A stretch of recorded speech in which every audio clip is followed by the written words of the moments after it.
各位，尋日黃金個市真係可以話係過山車，玩到大家心驚膽跳。現貨黃金價格出現咗近年內極為罕見嘅劇烈波動，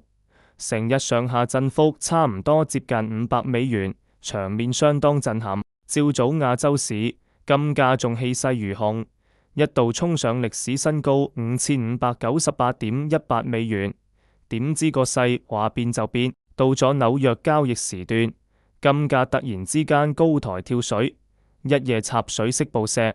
最低跌到去$5102.48，比起高位回落咗近$500，相信唔少短線好友都嚇出一身冷汗。好彩嘅係，金價之後又上演絕地大反擊，出現 P 型反彈，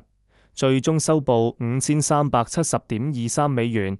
全日跌幅收窄到只有0.86%。尋日呢場大震盪，主要原因有兩個。第一，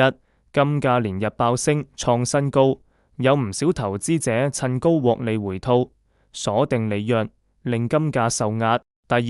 地緣政治嘅緊張局勢依然係一個強力支撐。美國總統特朗普敦促伊朗重啟核協議談判，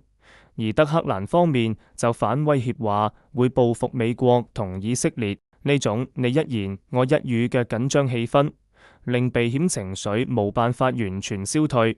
所以金價跌到低位，又有買盤趁低吸納，推反個價上去。另外一個市場關注點就係聯儲局主席嘅人選。特朗普尋日透露，鮑威爾嘅繼任者會喺下星期公佈，而市場而家普遍預期聯儲局下一次減息可能要等到6月。大家都知，黃金呢類無息資產喺低利率環境下通常會比較受惠。雖然金價尋日出現顯著回落，但大投資銀行對後市睇法仍然樂觀。好似瑞銀 UBS 尋日就將今年頭3季嘅金價預測上升到$6200，佢哋估計金價到2026年底可能會稍微回落至$5900。呢個調整反映咗機構對黃金長期走勢依然睇好。金價經歷尋日驚濤駭浪式嘅波動，顯示喺歷史高位附近，好淡雙方角力非常激烈，短期獲利回吐壓力需要時間消化，可能會繼續有較大波動。溫馨提示，以上內容只係參考，唔係投資建議。市場波動巨大，入市前一定要自己做足功課，量力而為。如果覺得講得明白，記住訂閱、點讚、分享，多謝大家支持，下回再傾。